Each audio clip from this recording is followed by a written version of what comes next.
હા, તો અત્યારે તમારે ખબર છે કે આ જો બરસ ચાલી રહ્યા છે, કોણ બરસ છે? આપણે બિરસા મુંડા. નામ સાંભળ્યું છે? ના સાંભળ્યું. આ બિરસા મુંડા એક આદિવાસી મહાપુરુષ હતા. આદિવાસી, તમે રાઠવા છો ને જેવા, આવા મુંડા જાતિના. અને ઝારખંડ છે ને, છોટા નાગપુર ઝારખંડ રાંચીમાં જન્મ લીધા.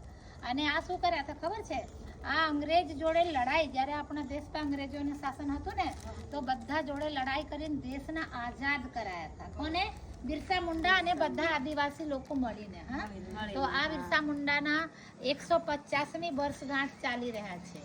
અને જ્યારે અંગ્રેજો જોડે લડાઈ કરીને તો જેલમાં મૂકી દીધા આ મહાપુરુષને. હા, અને ત્યાં મૃત્યુ થઈ ગઈ. પણ મૃત્યુ પામી, પણ આપણા દેશ માટે સર ના નીચે ના કરી.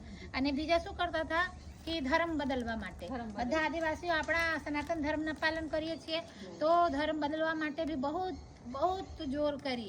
પણ આ બોલા, ના તો मैं अपने देश के साथ गद्दारी करूंगा, ना ही मैं अपना जो धर्म है वो छोड़ूंगा. આ માટે શહીદ થઈ ગયા. તો પણ આપણા બધા લોકો કહીએ છીએ ભગવાન બિરસા મુંડા.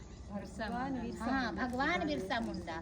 બધા આદિવાસીઓને જાણવું જરૂરી છે કે આ જો વર્ષ ચાલી રહ્યા છે, આ 150મી વર્ષગાંઠ છે બિરસા મુંડાનો. બરાબર ને? તો એક વાર બોલો, બિરસા મુંડાની જય.